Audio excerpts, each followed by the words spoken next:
ಆಮೇಲೆ ರೈಟ್ ಅಗ್ರವಾಲ್ ಕೂತ್ಕೊಂಡು ಕೇಳಿ. ಈಗ ಇಷ್ಟು ಜನರು ಕೂಡ you feel that you are the ambassadors, ಸತ್ಯದ ರಾಯಭಾರಿಗಳು. ಸೋಲ್ತೀನಿ ಅಂದ್ರೆ ಹೇಳ್ರಿ, ಈಗಲೇ ನಾವು ವರ್ತಮಾನ ಇದೇ ಅಂಬೇಡ್ಕರು, ಇದೇ ಪ್ರೆಸೆಂಟ್ ಬುದ್ಧ, ಏನು ಹೇಳ್ತಾರೆ ಕೇಳಿ ಶೇರ್ ಮಾಡಿ. ಇದನ್ನು ನಾವು association with the wise people ಬೆರೆಬೇಕು, ಜನದ ಜೊತೆಲಿ ವಿಚಾರ ತಿಳ್ಕೊಳ್ಬೇಕು. ಫಿಸಿಕಲ್ ಆಗ್ಯೋ, ಮೆಂಟಲ್ ಆಗ್ಯೋ, ವರ್ಬಲ್ ಆಗ್ಯೋ ದುಡಿಯೋದು ಕಲಿಬೇಕು. ಅದು ನಾವು ಬಿತ್ತಷ್ಟು ಫಸಲು ಬರುತ್ತೆ. ಮುಂದುವರಿಸಿ.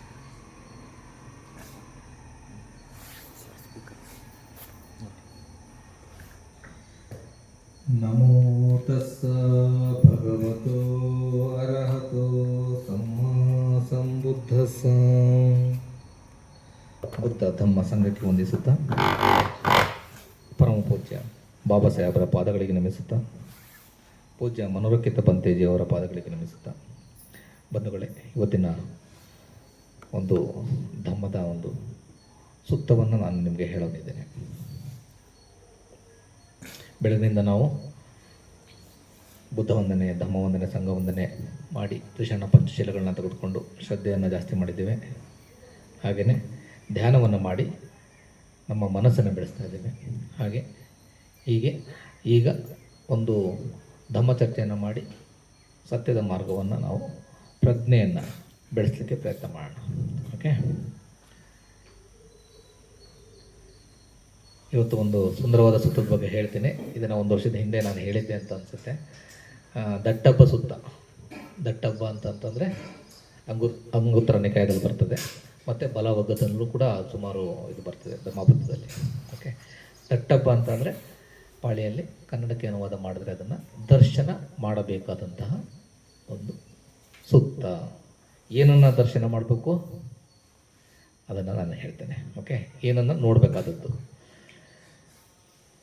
ನಮ್ಮ ಭಗವಾನ್ ಬುದ್ಧರ ಒಂದು ಧಮ್ಮ ಏನಿದೆಯಲ್ಲ, ಅದು ಯಾವುದರ ಆಧಾರದ ಮೇಲೆ ನಿಂತಿದೆ? ಸತ್ಯದ ಆಧಾರದ ಮೇಲೆ ನಿಂತಿದೆ. ಭಗವಾನ್ ಬುದ್ಧರು ಹೇಳಿರ್ತಕ್ಕಂಥದ್ದನ್ನು ಯಾವುದೇ ಕಾರಣಕ್ಕೂ ಕೂಡ ಯಾರೂ ಯಾವ ಕಾಲಘಟ್ಟದಲ್ಲೂ ಕೂಡ ಅಲ್ಲೆಗೆಳೆಯೋದಕ್ಕೆ ಸಾಧ್ಯ ಇಲ್ಲ. ಅದು ಸಾರ್ವತ್ರಿಕ ಸತ್ಯ ಮತ್ತು ಎಲ್ಲ ಕಾಲಘಟ್ಟದಲ್ಲೂ ಕೂಡ ಇರ್ತಕ್ಕಂತಹ ಸತ್ಯ ಅಲ್ವಾ? ಅದನ್ನು ನಾವು ಹೇಗೆ ಸತ್ಯ ಅಂತ ಅಂದ್ಬಿಟ್ಟು ತಿಳ್ಕೊತೀವಿ? ನಾವೆಲ್ಲ ಭಗವಾನ್ ಬುದ್ಧರ ಅನುಯಾಯಿಗಳು, ಅದಕ್ಕೆ ಅದು ಸತ್ಯ ಅಂತನಾ? ಅಥವಾ ನಾವು ಬುದ್ಧನ ನಾನು ಓದ್ತಾ ಇದ್ದೀನಿ, ಹಾಗಾಗಿ ನಾನು ಬುದ್ಧನ ಫಾಲೋ ಮಾಡ್ತೀನಿ, ಹಾಗಾಗಿ ಅದು ಸತ್ಯ ಅಂತ ಅಂದ್ಬಿಟ್ಟು ಹೇಳ್ತಕ್ಕಂಥದ್ದ? ಹಾಗಲ್ಲ. ಇಡೀ ಪ್ರಪಂಚದಲ್ಲಿ ಭಗವಾನ್ ಬುದ್ಧರು ಒಬ್ಬರೇ ನಮಗೆ ಎಲ್ಲರಿಗೂ ಕೂಡ ಅತ್ಯಂತ ಮುಕ್ತವಾದಂತಹ ಒಂದು ಸ್ವಾತಂತ್ರ್ಯವನ್ನು ಕೊಟ್ಟಿರ್ತಕ್ಕಂಥದ್ದು. ಏನು ಆ ಸ್ವಾತಂತ್ರ್ಯ? ನನ್ನನ್ನು ಕೂಡ ನೀವು ಪರೀಕ್ಷೆ ಮಾಡಿ, ನಾನು ಏನು ಹೇಳ್ತೀನಿ ಅದನ್ನು ಕೂಡ ನೀವು ಪರೀಕ್ಷೆ ಮಾಡಿ ಆಮೇಲೆ ಒಪ್ಕೊಳ್ಳಿ ಅಂತ ಅಂದ್ಬಿಟ್ಟು ಭಗವಾನ್ ಬುದ್ಧರು ಹೇಳ್ತಾರೆ. ಬೇರೆ ಯಾವುದೇ ಫಿಲಾಸಫರ್ ಆಗಿರ್ಬೋದು, ಬಂದಂತಹ ಪ್ರಮಾದಿಗಳಾಗಿರ್ಬೋದು, ಯಾರೂ ಕೂಡ ಈ ಸ್ವಾತಂತ್ರ್ಯವನ್ನು ಕೊಟ್ಟಿಲ್ಲ ಅಲ್ವಾ? ಅದ್ರ ಬಗ್ಗೆ ಡೀಟೇಲ್ ಹೋಗೋದ್ಬೇಡಿ. ಯಾಕೆಂದರೆ ಪ್ರಮಾದಿ ಮೊಹಮ್ಮದ್ ಅವರು ಹೇಳ್ತಾರೆ, ನಾನೇ ಕೊನೆಯ ದೇವರ ಮಗ, ನಾನು ಅವರ ಕೊನೆ ಪ್ರಮಾದಿ ಅಂತ ಅಂದ್ಬಿಟ್ಟು ಹೇಳ್ತಾರೆ, ಡಿಕ್ಲೇರ್ ಮಾಡ್ಕೋತಾರೆ. ನಾನು ಹೇಳೋದನ್ನು ನೀವು ನನಗೇನು ದೇವರಿಗೆ ಇದು ಮಾಡಬೇಕು ನೀವು ನನಗೆ ಹೇಳಿ, ನಾನು ದೇವರ ಹತ್ರ ತೊಗೊಂಡು ಹೋಗ್ತೀನಿ, ನಾನು ಮೆಸೆಂಜರ್ ಆಫ್ ದಿ ಗಾಡ್ ಅಂತ ಅಂದ್ಬಿಟ್ಟು ಹೇಳ್ಕೊತಾರೆ. ಬ್ರೋಕರ್. ಅದೇ ಥರ ನಮ್ಮ ಯೇಸು ಕ್ರಿಸ್ತ ಇವ್ರಿಗೆ ಬಂದ್ರು ಕೂಡ ಅವರು I am the son of god, ನಾನು ದೇವರ ಮಗ ಅಂತ ಅಂದ್ಬಿಟ್ಟು ಅವ್ರು ಹೇಳ್ಕೊತಾರೆ ಅಲ್ವಾ? ರಜಲ್ ಬರ್ಟಲ್ ರಜಲ್ ಅವ್ರದ್ದು ಒಂದು ಇದಿದೆ, why I am not A Christian ಅಂತ ಅಂದ್ಬಿಟ್ಟು ಒಂದು ಪುಸ್ತಕ ಇದೆ, ತುಂಬ ಅದ್ಭುತವಾಗಿದೆ. ಅದರಲ್ಲೊಂದು ಸನ್ನಿವೇಶ ಬರುತ್ತೆ, ಅವರು ಯಾಕೆ ಅಂತ ಅಂದ್ಬಿಟ್ಟು ಕೋಟ್ ಮಾಡ್ತಾ ಹೋಗ್ತಾರೆ. ಅದರಲ್ಲಿ ಒಮ್ಮೆ ಯಾರು ಯೇಸು ಒಂದು ಮರದ ಮುಂದೆ, ತುಂಬ ಹಸಿವಾಗಿರುತ್ತೆ, ಮರದ ಮುಂದೆ ನಿಂತ್ಕೊಂಡು, ನನಗೆ ಆಹಾರವನ್ನು ಅಂದರೆ ಹಣ್ಣನ್ನು ನೀನು ಕೊಡಲಿಲ್ಲ ಅಂತಂತಂದರೆ ನಾನು ನಿನಗೆ ಶಾಪ ಕೊಟ್ಬಿಡ್ತೀನಿ ಅಂತಂದ್ಬಿಟ್ಟು ಹೇಳ್ತಾನೆ. ಅದನ್ನು ಕೋಟ್ ಮಾಡ್ತಾರೆ. ಅದನ್ನು ಕೋಟ್ ಮಾಡಿ ಅದನ್ನು ಒಬ್ಬ ಶಾಪ ಕೊಡ್ತಕ್ಕಂತಹ ವ್ಯಕ್ತಿ ಯಾವ ಥರ ದೇವರಾಗಲಿಕ್ಕೆ ಸಾಧ್ಯ ಅಥವಾ ದೇವರ ಮಗ ಆಗಲಿಕ್ಕೆ ಸಾಧ್ಯ? ಹಾಗಾಗಿ ನಾನು ಒಬ್ಬ ಕ್ರಿಶ್ಚಿಯನ್ ಅಲ್ಲ ಅಂತಕ್ಕಂಥದ್ದನ್ನ ಪ್ರತಿಯೊಂದಕ್ಕೂ ರೀಸನ್ ಕೊಟ್ಕೊಂಡು ಅವರು ಬರೀತಾರೆ. ನಾವು ಮುಕ್ತವಾಗಿರಬೇಕು. ನಾವು ಎಲ್ಲರನ್ನೂ ಕೂಡ ಮೊಹಮ್ಮದ್ ಪ್ರಮಾದಿಯನ್ನು ಓದಬೇಕು, ಯೇಸನ್ನು ಓದಬೇಕು, ಭಗವದ್ಗೀತೆಯನ್ನು ಓದಬೇಕು, ವೇದಗಳನ್ನ ಓದಬೇಕು. ಇಲ್ಲ ಅಂತಂತಂದರೆ ನಾವು ಭಾರಿ ಸಂಕುಚಿತ ಮನೋಭಾವದಿಂದ ನಾವು ಎಲ್ಲವನ್ನು ನೋಡಿದ್ರೆ ನಮಗೆ ಸತ್ಯ ಏನು ಅಂತಕ್ಕಂಥದ್ದು ಅರ್ಥ ಆಗೋದಿಲ್ಲ ಅಲ್ವಾ. ಹಾಂ, ಹಾಗಾಗಿ ಅವರು ಅದನ್ನು ಒಪ್ಪೋದಿಲ್ಲ. ಯಾರನ್ನ ಯೇಸು ಹೇಳ್ತಕ್ಕಂಥದ್ದನ್ನು ಶಾಪ ಕೊಟ್ಟ ತಕ್ಷಣ ಅದು ಇದಾಗ್ತದೆ ಅನ್ನೋದಾದರೆ ಅವ ಹಣ್ಣನ್ನೇ ಪಡ್ಕೋಬೋದಿತ್ತಲ್ಲ, ಮರವನ್ನೇ ಪಡ್ಕೋಬೋದಿತ್ತಲ್ಲ, ನನಗೆ ಹಣ್ಣೇ ಸಿಗಲಿ ಅಂತ ಅಂದ್ಬಿಟ್ಟು ಕೇಳ್ಬೋದಿತ್ತಲ್ಲ. ಮರವನ್ನು ನಾನು ನಾಶ ಮಾಡ್ತಕ್ಕಂಥದ್ದು ತಪ್ಪು ಅಂತಕ್ಕಂಥದ್ದನ್ನು ಅವರು ಹೇಳ್ತಾರೆ. ಅದೇ ಥರ ನೀವು ಭಗವದ್ಗೀತೆಗೆ ಬಂದ್ರೂ ಅಷ್ಟೇ, ಅಲ್ಲಿ ಏನು ಬರೀ ದ್ವೇಷ ತುಂಬಿದೆ, ಬರೀ ಅಣ್ಣ ತಮ್ಮಂದಿರ ಹೊಡೆದಾಟ, ದ್ವೇಷದ ಮೇಲೆ ನಿಂತಿದೆ ಅದೆಲ್ಲ. ಹಾಗಾಗಿ ನಾವು ಅವ್ರು ಯಾರನ್ನು ಕೂಡ ಕೃಷ್ಣ ಹೇಳ್ತಾನೆ, ನೀವು ನನಗೆ ಶರಣಾಗಿ ನಿಮ್ಮ ಎಲ್ಲ ಪಾಪಗಳನ್ನ ನಾನು ಪರಿಹರಿಸ್ಬಿಡ್ತೀನಿ ಅಂತ ಅಂದ್ಬಿಟ್ಟು ಹೇಳ್ತಾನೆ. ನಾನು ಎಲ್ಲ ಕೊಲೆಗಳನ್ನ ಮಾಡಿ, ಎಲ್ಲ ವ್ಯಭಿಚಾರವನ್ನು ಮಾಡಿ, ಕೃಷ್ಣ ನಮಸ್ಕಾರ ಕಾರಣ ಅಂತ ಅಂದ್ಬಿಟ್ಟು ಹೇಳ್ಬಿಟ್ರೆ ನಮ್ಮ ಪಾಪಗಳು ಕಳೆದು ಗೊತ್ತಾ. ನಮ್ಮ ಎಲ್ಲ ಕುಶಲ ಅಕುಶಲ ಕರ್ಮಗಳ ಫಲವನ್ನು ನಾವೇ ಅನುಭವಿಸ್ಬೇಕು, ಬೇರೆ ಯಾರೂ ಅನುಭವಿಸೋದಕ್ಕಾಗೋದಿಲ್ಲ. ಒಳ್ಳೆಯದಾಯಿತು ಅಂತದನ್ನು ಕೂಡ ಅದರ ಫಲವನ್ನು ನಾವೇ ಅನುಭವಿಸೋದು, ಅದರ ಸುಖವನ್ನು ನಾವು ಅನುಭವಿಸ್ತೀವಿ. ಕೆಟ್ಟದನ್ನು ಮಾಡಿದ್ರೆ ಅದರ ಸುಖವನ್ನು ಕೂಡ, ಅದರ ಫಲವನ್ನು ಕೂಡ ನಾವೇ ಅನುಭವಿಸ್ತೀವಿ. ಅದನ್ನು ಭಗವಾನ್ ಬುದ್ಧರು ಮಾತ್ರ ಹೇಳಿದ್ದು. ನಾನು ಇದನ್ನು ಬೇರೆಯವ್ರನ್ನ ತೆಗಲಿಕ್ಕಾಗಲಿ ಅಥವಾ ಕೀಳು ಮಾಡಲಿಕ್ಕಲ್ಲಿ ಹೇಳ್ತಕ್ಕಂಥದ್ದಲ್ಲ. ಆ ಸ್ವಾತಂತ್ರ್ಯವನ್ನು ಬುದ್ಧರು ಏನು ಹೇಳ್ತಾರೆ ಅಂತಂದರೆ, ಬುದ್ಧರು ನಾನು ಹೇಳಿರ್ತಕ್ಕಂಥದ್ದನ್ನು ಕೂಡ ನೀವು ಪರೀಕ್ಷೆ ಮಾಡಿ ಆ ದಾರಿಯಲ್ಲಿ ನಡೆದಿ ಅನುಭವಿಸಿ, ಅದಾದಮೇಲೆ ನಿಮಗೆ ಆ ಒಂದು ಸತ್ಯ, ಇದು ಸತ್ಯ ಅಂತಕ್ಕಂಥದ್ದು ಅನುಭವಕ್ಕೆ ಬಂದರೆ ಅದನ್ನು ಒಪ್ಕೊಳ್ಳಿ, ಇಲ್ಲ ಅಂತಂದರೆ ನೀವು ಬಿಡಿ ಅಂತ ಅಂದ್ಬಿಟ್ಟು ಹೇಳ್ತಾರೆ. ಈ ಧಾರ್ಮಿಕ ಸ್ವಾತಂತ್ರ್ಯವನ್ನು ಬೇರೆ ಯಾವುದೇ ಧರ್ಮದವರು ಕೂಡ ಕೊಟ್ಟಿಲ್ಲ. ಓಕೆ, ಹಾಗಾದರೆ ಈ ಪರೀಕ್ಷೆ ಮಾಡಿ ಅಂದ ತಕ್ಷಣಕ್ಕೆ ನಮ್ಮ ಜನಗಳು ಏನು ಮಾಡ್ತಾರೆ, ಎಲ್ಲನೂ ಪರೀಕ್ಷೆ ಮಾಡೋದಕ್ಕೆ ಹೇಳಿದ್ದಾರೆ ಭಗವಾನ್ ಬುದ್ಧರು ಅಂತ ಅಂದ್ಬಿಟ್ಟು ವಾದ ವಿವಾದಕ್ಕೆ ಹೇಳಿದ್ಬಿಡ್ತಾರೆ. ಅದಲ್ಲ, ಅದು ಹಂಗೆ ಹೇಳಿಲ್ಲ, ಇದು ಹಿಂಗೆ ಹೇಳಿಲ್ಲ. ಅನ್ಲೆಸ್ ಅಂಟಿಲ್ ನಾವು ಭಗವಾನ್ ಬುದ್ಧ ಹೇಳಿರ್ತಕ್ಕಂಥದ್ದನ್ನು ಅರ್ಥ ಮಾಡಿಕೊಂಡು ಆ ದಾರಿಯಲ್ಲಿ ನಡೆದು ಅದನ್ನು ಅನುಭವಕ್ಕೆ ತಂದುಕೊಳ್ಳದೇ ನಾವು ಪ್ರಶ್ನೆ ಮಾಡ್ತಾನೆ ಇದ್ದರೆ ಅದು ಪ್ರಶ್ನೆಗಳಾಗಿ ಉಳಿಯುತ್ತೆ. ಅದರಿಂದ ನಾವು ಬೆಳೆಯೋದಿಲ್ಲ, ಅಥವಾ ನಮ್ಮ ಅಕ್ಕಪಕ್ಕದವ್ರನ್ನು ಕೂಡ ನಾವು ಸರಿಯಾದ ದಾರಿನಲ್ಲಿ ತಗೊಂಡೋಗ್ಲಿಕ್ಕೆ ಸಾಧ್ಯ ಆಗೋದಿಲ್ಲ. ಇವತ್ತಿನ ದಿನ ಆಗ್ತಾ ಇರೋದೇ ಅದು. ಎಲ್ಲ ಬುದ್ಧ ಬುದ್ಧ ಬುದ್ಧ ಬುದ್ಧ ಬುದ್ಧ ಹೇಳಿದರೆ ಎಲ್ಲನೂ ಪರೀಕ್ಷೆ ಮಾಡಬೇಕು ಅಂತ ಅಂದ್ಬಿಟ್ಟು ಬರೀ ವಾದ ವಿವಾದಗಳಲ್ಲೇ ಮುಳುಗೋಗ್ತಾ ಇದ್ದಾರೆ. ಅತಿ ಹೆಚ್ಚಿನ ನಮ್ಮ ಇಂಟೆಲೆಕ್ಚುಯಲ್ ಕ್ಲಾಸ್ಗಳು ಬರೀ ಇದರಲ್ಲೇ ತೊಡಗಿಬಿಟ್ಟಿದ್ದಾರೆ. ಆದರೆ ಧಮ್ಮವನ್ನು ಯಾರೂ ಕೂಡ ಪ್ರಾಕ್ಟೀಸ್ ಮಾಡ್ತಾಯಿಲ್ಲ.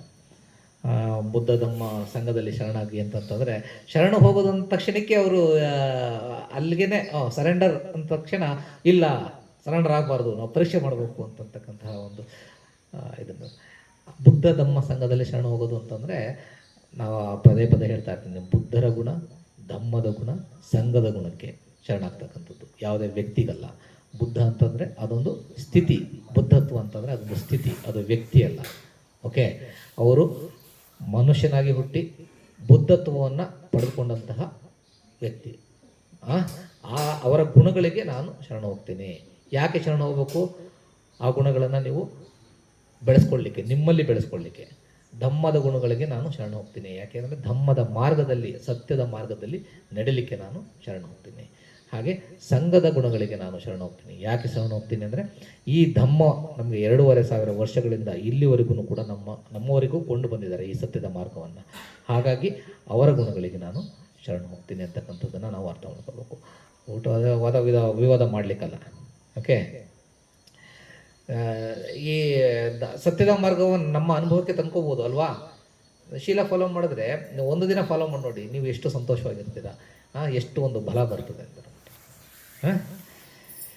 ಸರಿ, ಈಗ ದಟ್ಟ ಬಸವದಲ್ಲಿ ಅವರು ಏನನ್ನ ಹೇಳ್ತಾರೆ ಅಂತಂದರೆ, ಏನನ್ನ ನೋಡಬೇಕು ಅಂತ ಅಂದ್ಬಿಟ್ಟು ಹೇಳ್ತಾರೆ ಅಂತಂದರೆ, 5 ಬಲಗಳಿದ್ದಾವೆ. ಓಕೆ, ನಮ್ಮ ಧಮ್ಮ ಮಾರ್ಗದಲ್ಲಿ ನಾವು ಬೆಳೀತಾ ಬೆಳೀತಾ ಬೆಳೀತಾ ಬೆಳೀತಾ ನಾವು ಏನನ್ನು ಬೆಳೆಸ್ಕೊಳ್ಬೇಕು, ಅದರ ಅನುಭವವನ್ನು ಯಾವ ಥರ ನಾವು ನೋಡಬೇಕು, ನಮ್ಮ ಪ್ರೋಗ್ರೆಸ್ಸನ್ನು ಯಾವ ಥರ ನೋಡ್ಕೋಬೇಕು ಅಂತಕ್ಕಂಥದ್ದಕ್ಕೆ ಇದನ್ನು ಹೇಳ್ತಾರೆ. 5 ರೀತಿಯ ಬಲಗಳಿದ್ದಾವೆ. ಯಾವುದು 5 ರೀತಿಯ ಬಲಗಳು? ಸುಮಾರು ಸಲ ಇದನ್ನು ಹೇಳಿದ್ದೀನಿ ನಾನು. ಬೋಧಿಪಕ್ಯ ಅಂಗಗಳು ಹೇಳಬೇಕಾದ್ರೆ ಬರ್ತದೆ ಅದು. 37 ಬೋಧಿಪಕ್ಯ ಅಂಗಗಳು ಬರ್ತವೆ, ಅದನ್ನು ಆಮೇಲೆ ಬರ್ತೀನಿ ನಾನು. ಈ ಫಸ್ಟು 5 ಬಲಗಳ ಬಗ್ಗೆ ಡೀಟೇಲ್ ಆಗಿ ನಾವು ಹೋಗೋಣ. ಓಕೆ, 5 ಬಲಗಳು ಯಾವ್ಯಾವು? ಫಸ್ಟು ಶ್ರದ್ಧಾ ಬಲ. ಓಕೆ, ಎರಡನೇದು ವೀರ್ಯ ಬಲ. ವೀರ್ಯ ಅಂದರೆ ಪ್ರಯತ್ನ, ಶ್ರದ್ಧೆ ಅಂತಂದರೆ ನಾವು ಶರಣಾಗ್ತಕ್ಕಂಥದ್ದು. ಓಕೆ, ಮೂರನೇದು ಸತಿ ಬಲ. 4ನೇದು ಸಮಾಧಿ ಬಲ, 5ನೇದು ಪ್ರಜ್ಞಾ ಬಲ. ಓಕೆ, ಮೊದಲನೇದು ಶ್ರದ್ಧಾ ಬಲ ಅಂತಂದರೆ ಏನು? ಶ್ರದ್ಧೆ ಅಂತಂತಂದರೆ ಯಾವುದರಲ್ಲಿ ಶ್ರದ್ಧೆ? ಬುದ್ಧ, ಧಮ್ಮ, ಸಂಘ ಮತ್ತು ಶೀಲದಲ್ಲಿ ಶ್ರದ್ಧೆ. 4 ಎಲ್ಲದರಲ್ಲೂ ಕೂಡ ಈ 5 ಇದಾವಲ್ಲ, ನಾನೇನು 5 ಬಲಗಳು ಹೇಳಿದ್ನಲ್ಲ, ಶ್ರದ್ಧಾ ಬಲ, ವೀರ್ಯ ಬಲ, ಸತಿ ಬಲ, ಸಮಾಧಿ ಬಲ, ಪುಣ್ಯ ಬಲ, ಇವೆಲ್ಲದರಲ್ಲೂ ಕೂಡ ನಾವು ಏನನ್ನ ಬೆಳೆಸ್ಕೊಳ್ಬೇಕು ಅನ್ನೋದಕ್ಕೆ 4 ಸೆಪ್ರೇಟ್ ಸಬ್ ಡಿವಿಷನ್ಸ್ ಬರ್ತವೆ. ಓಕೆ, ಮೊದಲನೇದು ಶ್ರದ್ಧಾ ಬಲ. ಶ್ರದ್ಧಾ ಬಲದಲ್ಲಿ ಬುದ್ಧರ ಬಗ್ಗೆ, ಧಮ್ಮದ ಬಗ್ಗೆ, ಸಂಘದ ಬಗ್ಗೆ ಮತ್ತು ಶೀಲದಲ್ಲಿ ನಾವು ಶ್ರದ್ಧೆಯನ್ನು ಬೆಳೆಸ್ಕೊಳ್ಬೇಕು. ಇದರಲ್ಲಿ ಯಾವ್ದಾದ್ರು ಡೌಟ್ ಇದೆಯಾ? ಬುದ್ಧರಲ್ಲಿ ಯಾಕೆ ನನ್ನ ಶ್ರದ್ಧೆಯನ್ನು ಬೆಳೆಸ್ಕೊಳ್ಬೇಕು? ಬುದ್ಧರು ನಾವಿವಾಗ ಪ್ರೇಯರ್ ಮಾಡ್ತೀವಲ್ಲ, ಇತಿಪಿಸೋ ಭಗವ ಅರ್ಹನ್ ಅಲ್ವಾ ಅಂತಂದರೆ ಅವರ ಇತಿಪಿಸೋ ಅಂದರೆ ಭಗವಾನ್ ಬುದ್ಧರ 9 ಗುಣಗಳೇನಿದಾವಲ್ಲ, ಹೇಳ್ಬೇಕದ್ನ? ಹೌದು, ಹೇಳ್ಬಿಡ್ತೀನಿ. ಇತಿಪಿಸೋ ಭಗವ ಅರ್ಹನ್ ಸಮ್ಮ ಸಂಬುದ್ಧೋ ವಿದ್ಯಾಚರಣ ಸಂಪನ್ನೋ ಸುಗತೋ ಲೋಕವಿದು ಅನುತ್ತರೋ ಪುರಿಸದಮ್ಮ ಸಾರಥಿ ಸತ್ತ ದೇವ ಮನುಸಾನಂ ಬುದ್ಧೋ ಭಗವಾತಿ ಅಂತಂದರೆ ಭಗವಾನರು ಹೀಗಿದ್ದಾರೆ. ಯಾವ ಥರ? ಅವರು ಅರ್ಹಂತರು. ಅರ್ಹಂತರು ಅಂತಂದರೆ ಅರಿ ಅಂದರೆ ಶತ್ರು, ಹತ ಅಂದರೆ ನಾಶ ಮಾಡಿದಂಥವರು, ಶತ್ರುವನ್ನು ನಾಶ ಮಾಡಿದಂಥವರು. ಯಾವ ಶತ್ರು? ಮನಸ್ಸಿನ ಶತ್ರುಗಳು. ಯಾವ್ಯಾವುದು? ಲೋಭ, ದೋಷ, ಮೋಹ. ಇವುಗಳನ್ನು ಕಂಪ್ಲೀಟಾಗಿ ಬೇರು ಸಮೇತ ಕಿತ್ತಾಕ್ತಂಥವರು ಅರ್ಹಂತರು. ಅವರಿಗೆ ನಾನು ಶರಣಾಗ್ತೇನೆ. ಅದೇ ಥರ ಸಮ್ಮ ಸಂಬುದ್ಧು. ಸಮ್ಮ ಅಂತಂದರೆ ಸ್ವಯಂ, ಸಂಬುದ್ಧರು ಅಂತಂದರೆ ಎನ್ಲೈಟನ್ಮೆಂಟ್, ಜ್ಞಾನವನ್ನು ಪಡೆದಂಥವರು. ಅವರಿಗೆ ಅವರೇ ಗುರುಗಳಾಗಿ ಜ್ಞಾನವನ್ನು ಪಡೆದಂಥವರು. ಅವರಿಗೆ ಬೇರೆ ಯಾರು ಗುರುಗಳಿಲ್ಲ. ಬೇರೆ ಎಲ್ಲ ಗುರುಗಳ ಹತ್ರ ಹೋಗ್ತಾರೆ, ಕೆಲವರು 8ನೇ ಧ್ಯಾನಗಳವರೆಗೂ ಕೂಡ ಹೇಳ್ಕೊಳ್ತಾರೆ. ಆದರೆ ಅದು ಲೋಭ, ದೋಷ, ಮೋಹದಿಂದ ಮುಕ್ತರಾಗಿರೋದಿಲ್ಲ. ಸೊ ಅವರೇ ಅವರ ಮಾರ್ಗವನ್ನು ಕಂಡು ಹಿಡ್ಕೊಳ್ತಾರೆ. ಹಾಗಾಗಿ ಅವರು ಸಮ್ಮ ಸಂಬುದ್ಧರು. ಅಂಥವರಿಗೆ ನಾನು ಶರಣ ಹೋಗ್ತೇನೆ. ವಿದ್ಯಾಚರಣ ಸಂಪನ್ನು. ವಿದ್ಯಾಚರಣ ಅಂದರೆ ವಿದ್ಯೆಯಲ್ಲಿ ಮತ್ತು ಆಚರಣೆಯಲ್ಲಿ. ಕೇವಲ ವಿದ್ಯೆಯನ್ನು ಬರೀ ಹೇಳೋದು ಮಾತ್ರ ಅಲ್ಲ, ಅದನ್ನು ಆಚರಣೆಯಲ್ಲಿ ಅವರ ಜೀವನದಲ್ಲಿ ಪ್ರತಿ ಕ್ಷಣದಲ್ಲೂ ಕೂಡ ಅದನ್ನು ಆಚರಿಸಿಕೊಂಡು ಬಂದಂತಹ ವ್ಯಕ್ತಿತ್ವ ಅವರದು. ಅಂಥವರಿಗೆ ಕೇವಲ ಹೇಳಿದ್ದಷ್ಟೇ ಅಲ್ಲ, ಅವರು ಮಾಡಿದಂಥವರು. ಅಂಥವರಿಗೆ ನಾನು ಶರಣ ಹೋಗ್ತೇನೆ. ಸುಗತೋ ಅಂತಂದರೆ ಸುಗತೋ. ಅಂತಂದರೆ ಸರಿಯಾದ ಮಾರ್ಗದಲ್ಲಿ ಬಂದಂಥವರು, ಹಾಗೆ ಸರಿಯಾದ ಮಾರ್ಗದಲ್ಲಿ ಗತಿಸಿದಂಥವರು. ಅಂದರೆ ಅವರು ಹುಟ್ಟೋದಕ್ಕೂ ಮುಂಚೆ ಪ್ರಜ್ಞಾಪೂರ್ವಕವಾಗಿ ಹುಡ್ತಾರೆ. ಅದು ತುಂಬ ದೊಡ್ಡ ಸ್ಟೋರಿ. ಅವರು ಹುಟ್ಟಿದಾಗಲೂ ಕೂಡ ಅವರ ಗರ್ಭಧಾರಣೆಗೂ ಮುಂಚೆ ಅವರು ಪ್ರಜ್ಞಾಪೂರ್ವಕವಾಗಿ ಮಹಾಮಾಯ ಹೊಟ್ಟೆನಲ್ಲಿ ನಾನು ಜನಿಸ್ತೀನಿ ಅಂತಕ್ಕಂತಹ ಒಂದು ಪ್ರಜ್ಞಾಪೂರ್ವಕವಾಗಿ ಹುಡ್ತಾರೆ. ಮತ್ತು ಭೂಮಿ ಮೇಲೆ ಬಂದಾಗಲೂ ಅಷ್ಟೇ ಪ್ರಜ್ಞಾಪೂರ್ವಕವಾಗಿ ಬರ್ತಾರೆ. ಬಂದ ತಕ್ಷಣ ಅವರು 7 ಹೆಜ್ಜೆ ಇಟ್ಟು ಅದನ್ನು ಡಿಕ್ಲೇರ್ ಮಾಡ್ತಾರೆ. ಅದೇ ಥರ ಸಾಯ್ಬೇಕಾದ್ರೂ ಅಷ್ಟೇ, ಇಂಥ ದಿನ ಇಂಥ ಟೈಮಲ್ಲೇ ಸಾಯ್ತೀನಿ ಅಂತಕ್ಕಂಥದ್ದನ್ನು ಡಿಕ್ಲೇರ್ ಮಾಡಿರ್ತಾರೆ ಅವರು. ಅದೇ ಸಮಯದಲ್ಲಿ ಪ್ರಜ್ಞಾಪೂರ್ವಕವಾಗಿ ಸಾಯ್ತಾರೆ. ಸುಗತು. ಅಂಥವರಿಗೆ ನಾನು ಶರಣಾಗ್ತೇನೆ. ಲೋಕವಿದು.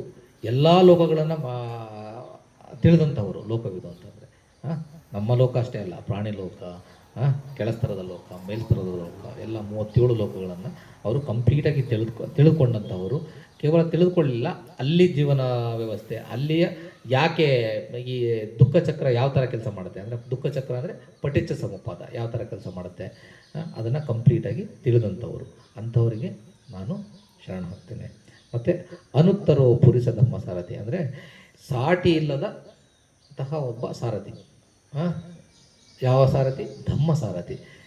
ಯಾವುದೇ ಎಂತಹ ವ್ಯಕ್ತಿಗಳಿಗಾದ್ರೂ ಕೂಡ ಅವರ ಮನಸ್ಸನ್ನು ಅರ್ಥ ಮಾಡಿಕೊಂಡು ಅವರಿಗೆ ಯಾವ ಥರ ಧಮ್ಮ ಹೇಳಿದ್ರೆ ಅವ್ರಿಗೆ ಅರ್ಥ ಆಗ್ತದೆ ಅಂತಕ್ಕಂಥದ್ದನ್ನು ತಿಳ್ಕೊಂಡು ಅವರಿಗೆ ಹೇಳ್ತಕ್ಕಂತಹ ವ್ಯಕ್ತಿತ್ವ. ಅಂದರೆ ಯಾವುದೇ ಒಂದೇ ಒಂದು ಆಕ್ಸಿಡೆಂಟ್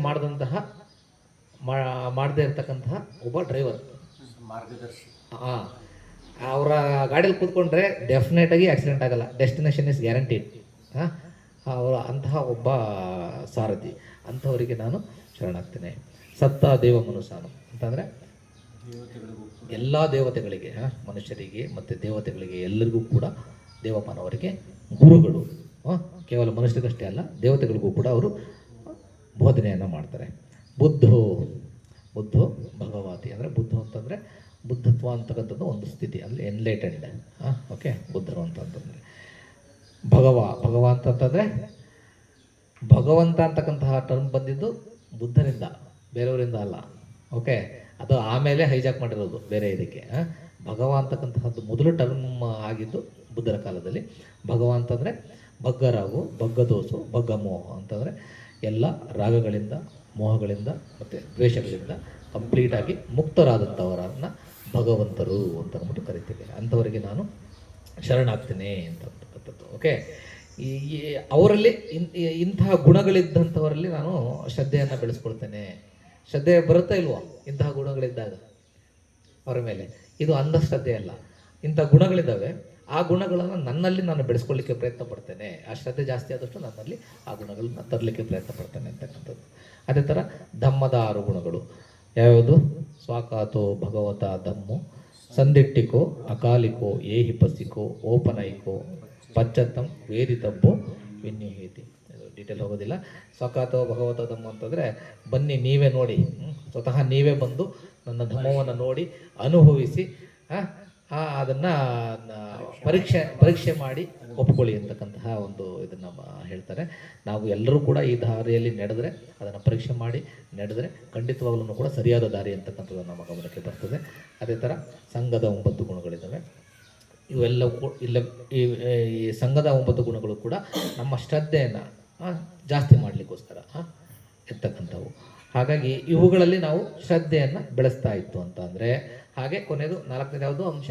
ಶೀಲದಲ್ಲಿ ಶ್ರದ್ಧೆ. ಪಂಚಶೀಲಗಳು ಬೇಸಿಕ್ ಅಲ್ವಾ ಅದು? ಅವುಗಳಲ್ಲಿ ಶ್ರದ್ಧೆ ಇದ್ದರೆ ಖಂಡಿತವಾಗಲೂ ಕೂಡ ನಾವು ಧಮ್ಮದಲ್ಲಿ ಪ್ರಗತಿಯನ್ನು ಕಾಣಲಿಕ್ಕೆ ಸಾಧ್ಯವಾಗುತ್ತೆ. ಧಮ್ಮದಲ್ಲಿ ಪ್ರಗತಿಯನ್ನು ಕಾಣಿದ್ರೆ ನಾವು ಏನನ್ನು ದರ್ಶನ ಮಾಡ್ತೀವಿ? ಎನ್ಲೈಟನ್ಮೆಂಟ್, ಬೋಧಿಯನ್ನು ದರ್ಶನ ಮಾಡ್ತೀವಿ. ವಸುತ್ತ ನಾನು ಹೇಳ್ತಾ ಇರೋದು ಏನನ್ನ ದರ್ಶನ ಮಾಡಬೇಕು? ಬೋಧಿಯನ್ನು ದರ್ಶನ ಮಾಡಬೇಕು. ಬೋಧಿಯನ್ನು ದರ್ಶನ ಮಾಡಬೇಕು ಅಂದರೆ ಇವುಗಳನ್ನು ಬುದ್ಧರಲ್ಲಿ, ಧಮ್ಮದಲ್ಲಿ, ಸಂಘದಲ್ಲಿ ಮತ್ತು ಶೀಲದಲ್ಲಿ ಶ್ರದ್ಧೆಯನ್ನು ಜಾಸ್ತಿ ಮಾಡ್ತಾ ಹೋಗಬೇಕು. ಇದು ಯಾವಾಗ ಈ ಬುದ್ಧ, ಧಮ್ಮ, ಸಂಘ ಮತ್ತು ಶೀಲದಲ್ಲಿ ಶ್ರದ್ಧೆ ಯಾವಾಗ ಕಂಪ್ಲೀಟ್ ಆಗುತ್ತೆ? ನಾವು ಯಾವಾಗ ಕಂಪ್ಲೀಟ್ ಆಗುತ್ತೆ ಅಂತ ಅಂದರೆ ನಾವು ಸೋತಾಪನ್ನರಾದಾಗ ಅಷ್ಟೇ ಕಂಪ್ಲೀಟ್ ಆಗೋದು, ಅಲ್ಲಿವರೆಗೂ ಆಗೋದಿಲ್ಲ ಅದು. ಓಕೆ, ನಾವು ಏನೇ ಅಂದ್ಕೊಂಡ್ರೂ ಕೂಡ ಅದು ಆಗೋದಿಲ್ಲ. ಸೋತಾಪನ್ನರಿಗೆ ಒಂದು ಸಲ ಸೋತಾಪನ್ನ ಆದಮೇಲೆ ನಿಮಗೆ ಬುದ್ಧರಲ್ಲಿ ನೀವು ಏನೇ ಹೇಳಿ ಬುದ್ಧರ ಬಗ್ಗೆ, ಅವ್ರಿಗೆ ಕತ್ತಿಗೆ ಒಂದು ಕತ್ತಿ ಇಟ್ಬಿಟ್ಟು ನೀವು ಇದೆಲ್ಲ ಅಂತ ಅಂದ್ಬಿಟ್ಟು ಹೇಳಿದ್ರು ಕೂಡ ಅವ್ರು ನಗ್ತಾರೆ ಅಷ್ಟೇ, ಅದೇನು ರೆಸ್ಪಾಂಡ್ ಮಾಡೋದಿಲ್ಲ. ಅದು ಸೋತಾಪನ್ನ ಅಂತಂದರೆ 10 ಅಂಶಗಳಿದಾವಲ್ಲ, ಅದರಲ್ಲಿ 3 ಅಂಶಗಳನ್ನು ಕಂಪ್ಲೀಟಾಗಿ ಪರಿಪೂರ್ಣಗೊಳಿಸ್ತವ್ರು. ಹೇಳ್ಬೇಕನ್ನ ಹೇಳ್ಬಿಡ್ಲ ಮತ್ತಿದೆ. ಓಕೆ, ಫಸ್ಟು ಸಕ್ಕಾಯ ದಿಟ್ಟಿ, ವಿಚಿಕಿಚ್ಚ ಮತ್ತು ಶೀಲಬದ್ಧ ಪರಮಾಸ.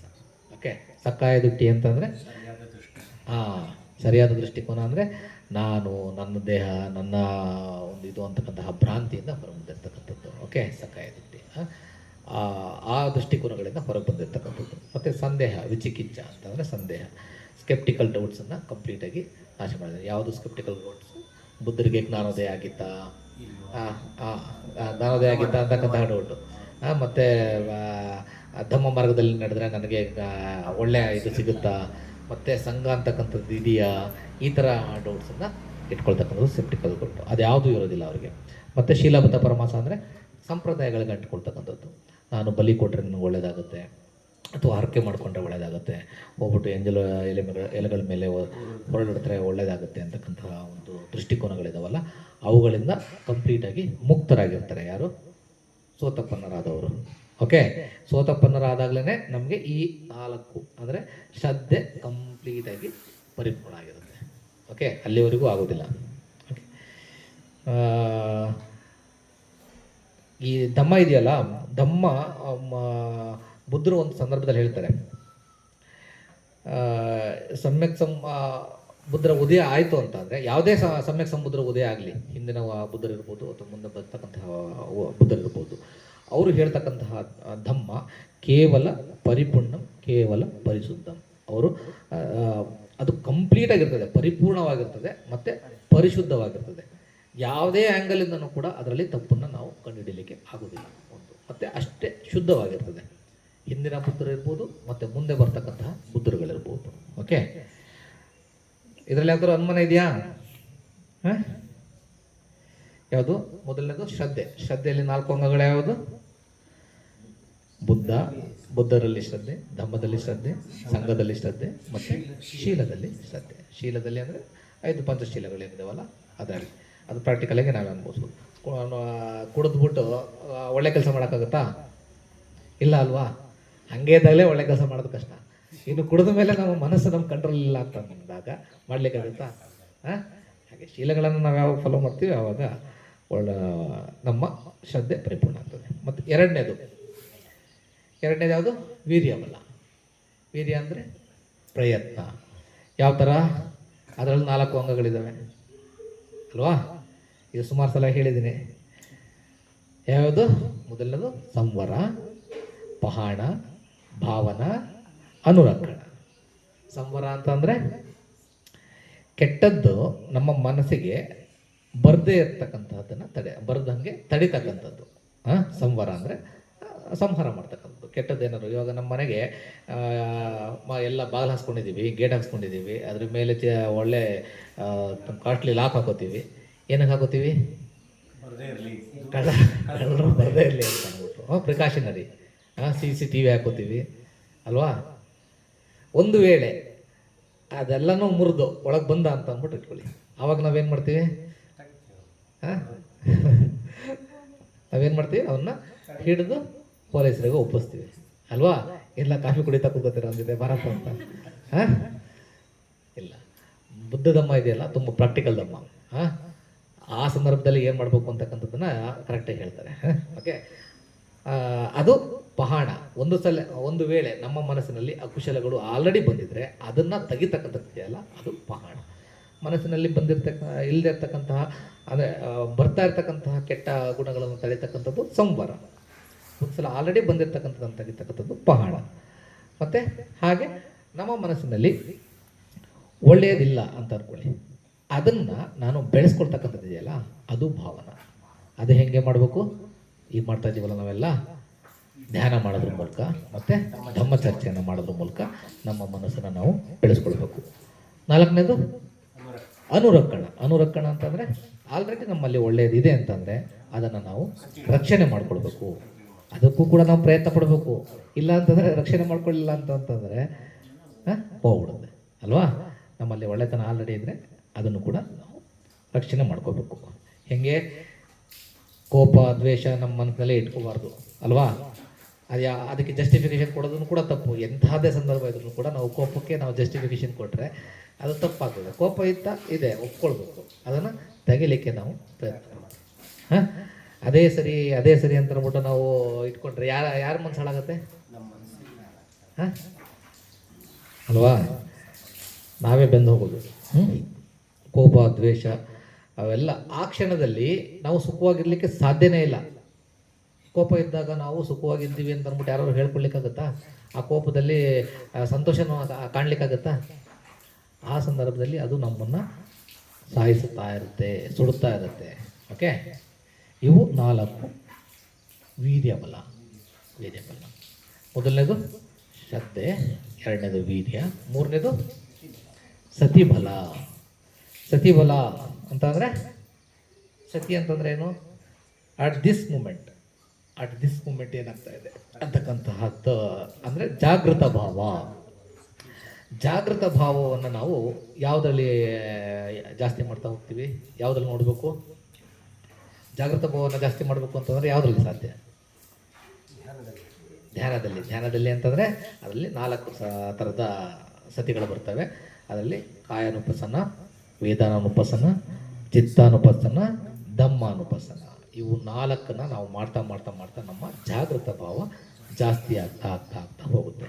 ಕಾಯಾನುಪಸನ ಅಂತಂದರೆ ನಮ್ಮ ದೇಹದ ಮೇಲೆ ನಾವು ಒಂದು ಆಬ್ಜೆಕ್ಟನ್ನು ತಗೊಂಡು ಅದರ ಮೇಲೆ ನಾವು ಧ್ಯಾನವನ್ನು ಮಾಡ್ತಕ್ಕಂಥದ್ದು. ವಿಪಸನ ಅಂದರೆ ಆಳವಾಗಿ ನೋಡ್ತಕ್ಕಂಥದ್ದು. ಓಕೆ, ಅದು ಕಾಯಾನುಪಸನ.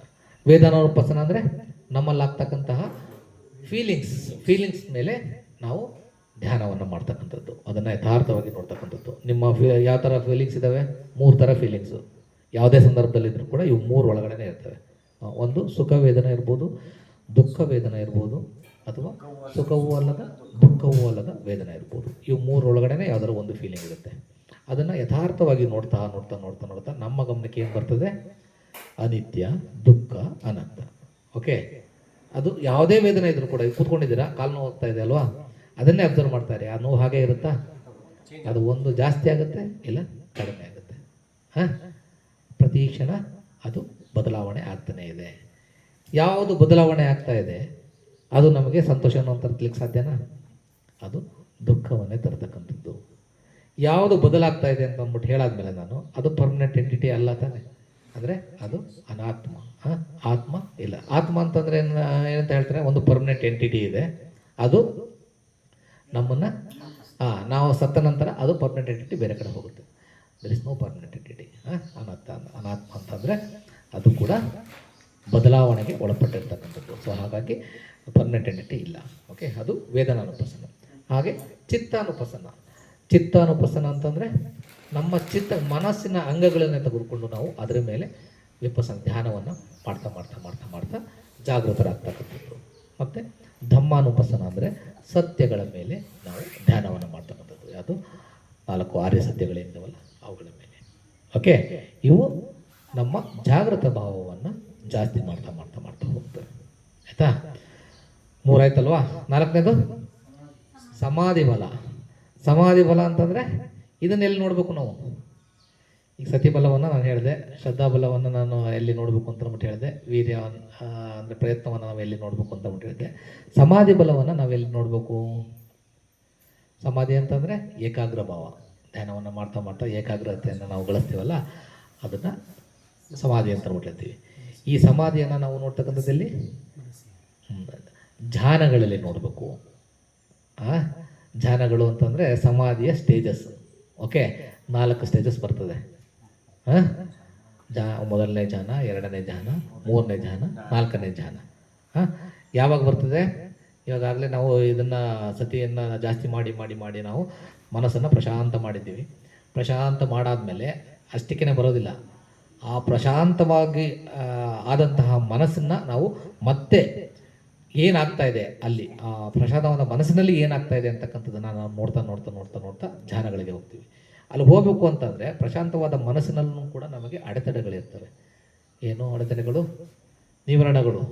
ಪ್ರತಿ ಕ್ಲಾಸಲ್ಲಿ ಹೇಳ್ತಾ ಇರ್ತೀನಿ, ಪಂಚ ನಿವಾರಣಗಳು ನಮಗೆ ಪ್ರತಿ ಕ್ಷಣದಲ್ಲೂ ನಮ್ಮ ಏಕಾಗ್ರತೆಗೆ ಅಡೆತಡೆಯಾಗಿರ್ತಕ್ಕಂಥವು ಇವು 5.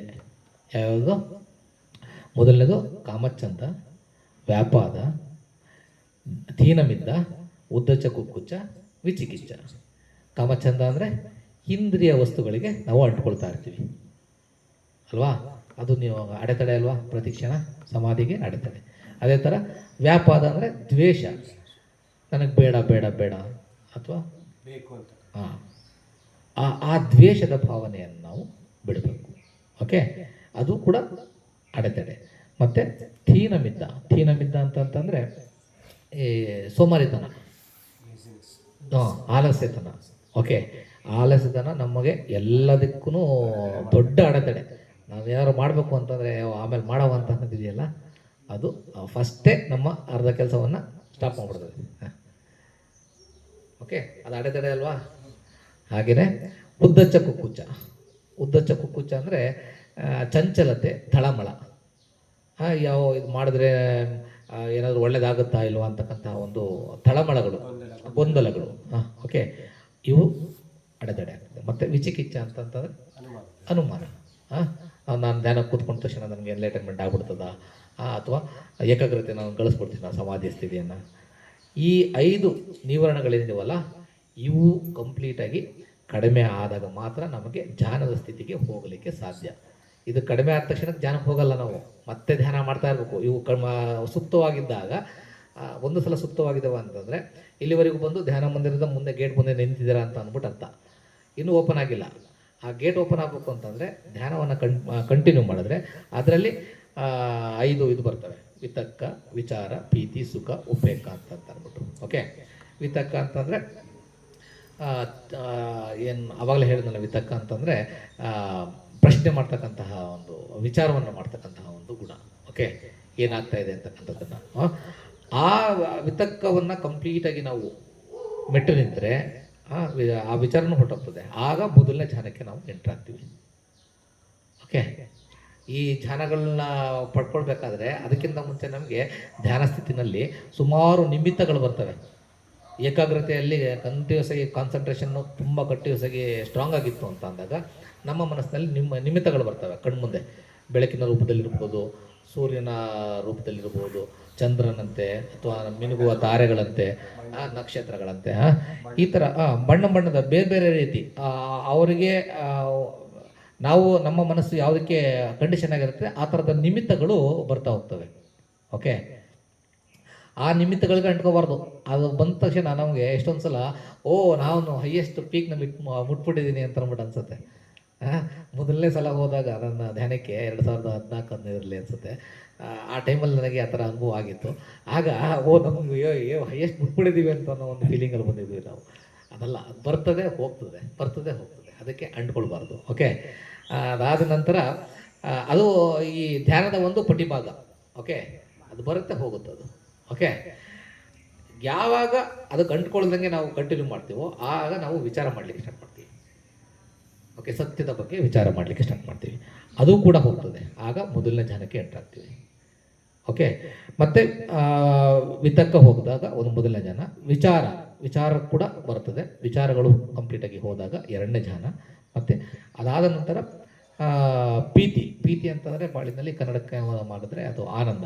ತುಂಬ ಒಂದು ಉತ್ಕೃಷ್ಟವಾದ ಆನಂದ ನಮ್ಮಲ್ಲಿ ಉತ್ಪತ್ತಿ ಆಗುತ್ತೆ. ಅದನ್ನು ಕೂಡ ಹೋಗಲಿ ಅಂತ ಬಿಡ್ಬೇಕು ನಾವು. ಆಗ ನಾವು ಮೂರನೇ ಧ್ಯಾನಕ್ಕೆ ಹೋಗ್ತೀವಿ. ಓಕೆ, ಅದಾದಮೇಲೆ ಸುಖದ ಅನುಭವ ನಮಗೆ ಅತ್ಯಂತ ಆನಂದದಾಯಕವಾಗಿ ಸುಖ ಬರ್ತಾ ಇರ್ತದೆ. ಅದನ್ನು ಕೂಡ ಬಿಡಬೇಕು. ಆಗ ನಮ್ಮ ಮನಸ್ಸು ಉಪೇಕ್ಷಾ ಭಾವನೆ, ಅಂದರೆ ಸುಖ ದುಃಖ ಎರಡನ್ನೂ ಕೂಡ ಸಮಾನವಾಗಿ ಸ್ವೀಕಾರ ಮಾಡ್ತಕ್ಕಂತಹ ಒಂದು ಸ್ಟೇಜ್ಗೆ ಹೋಗುತ್ತೆ. ಆಗ ನಾವು ನಾಲ್ಕನೇ ಧ್ಯಾನಕ್ಕೆ ಹೋಗ್ತೀವಿ. ಈ ಧ್ಯಾನಗಳಲ್ಲಿ ನಾವು ಸಮಾಧಿ ಬಲವನ್ನು ನೋಡಬೇಕು. ಈ ಧ್ಯಾನಗಳಿಗೆ ಎಂಟ್ರಾದಾಗ ನಮಗೆ ಸುಮಾರು ಇದು ಬರ್ತದೆ, ಏನು ರಿದ್ಧಿಶಕ್ತಿಗಳು ಸುಮಾರು ಬರ್ತವೆ. ಆ ಲೆವೆಲ್ಗೆ ನಾವು ಮನಸ್ಸನ್ನು ತೆಗೆದುಕೊಂಡು ಹೋಗಬೇಕು ಅಂತಂದರೆ ರಿದ್ಧಿಶಕ್ತಿಗಳು ಬೇಕು ಅಂದರೆ ಧ್ಯಾನಗಳನ್ನ ನಾವು ಪಡ್ಕೊಳ್ಬೇಕು. ಧ್ಯಾನಗಳ ಲೆವೆಲ್ಗೆ ಹೋದಾಗ ನಮಗೆ ಸುಮಾರು ಶಕ್ತಿಗಳು ಬರ್ತವೆ. ಓಕೆ, ಇದು ಸಮಾಧಿ ಬಲ.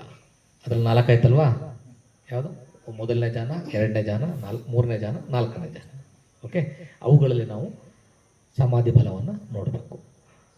5ನೇದು ಪಣ್ಯ ಬಲ. ಅಂದರೆ ಪ್ರಜ್ಞೆಯ ಬಲ. ಪ್ರಜ್ಞೆಯ ಬಲವನ್ನು ಎಲ್ಲಿ ನೋಡಬೇಕು? ಪ್ರಜ್ಞೆ ಅಂತಂದ್ರೆ ಏನು? ಜಾಗೃತ ಭಾವ ಅಂದರೆ ಸತಿ. ಪ್ರಜ್ಞೆ ಅಂತಂತಂದರೆ ಸತ್ಯ. ಪ್ರಜ್ಞೆ ಅಂತಂದರೆ ಸತ್ಯ, ಯಥಾರ್ಥವಾಗಿ ನೋಡ್ತಕ್ಕಂತಹ ಸತ್ಯ. ಓಕೆ, ಯಾವುದು ಸತ್ಯ?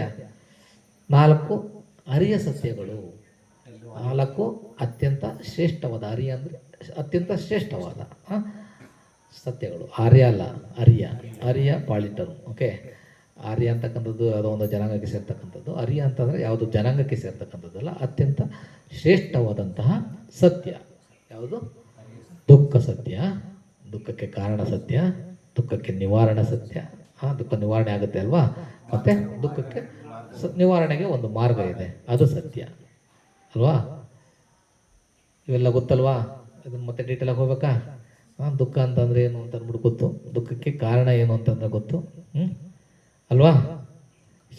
ಸುಖಕ್ಕೆ ಮಾರ್ಗ ಎಲ್ಲ ಗೊತ್ತಲ್ವಾ? ಅದಕ್ಕೆ ಡೀಟೇಲಾಗಿ ಏನು ಹೋಗೋದಿಲ್ಲ.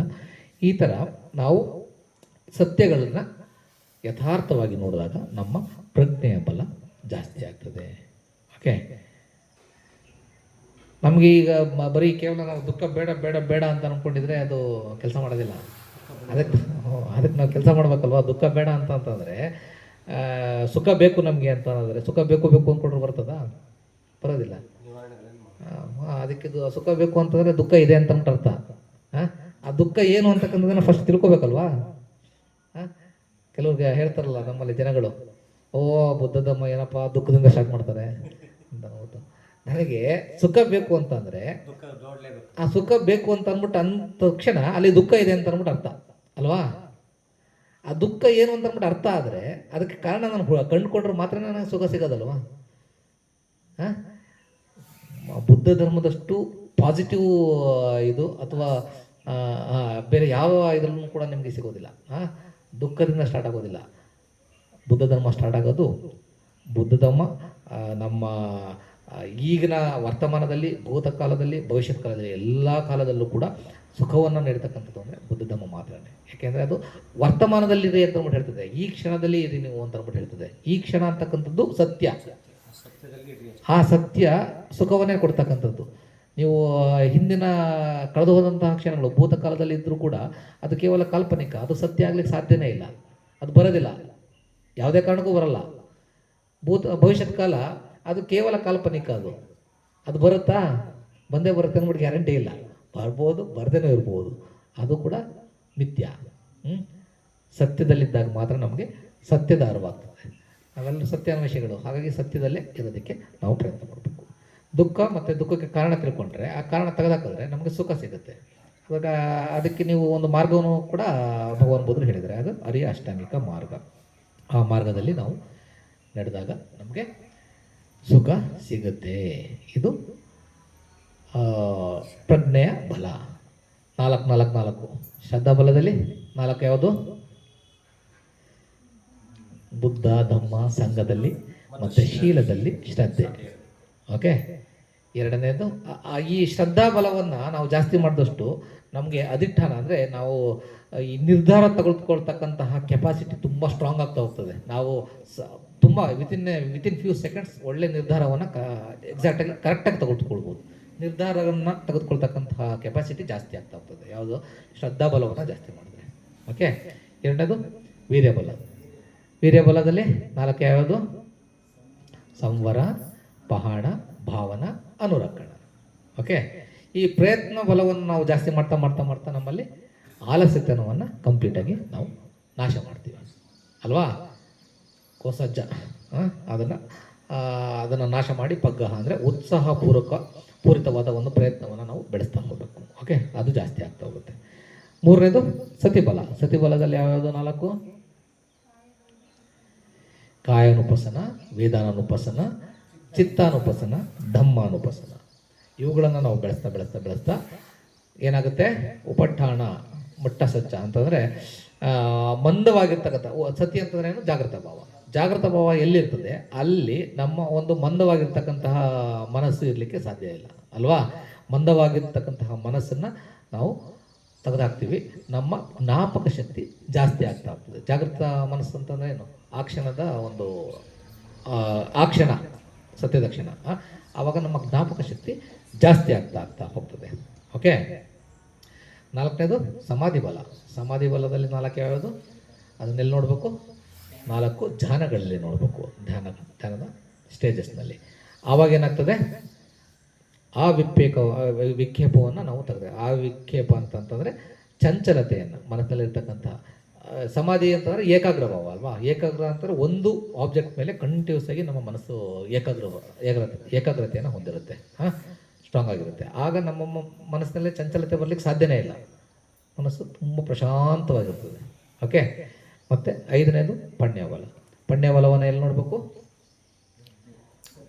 4 ಆರ್ಯ ಸತ್ಯಗಳಲ್ಲಿ ನಾವು ನೋಡಬೇಕು.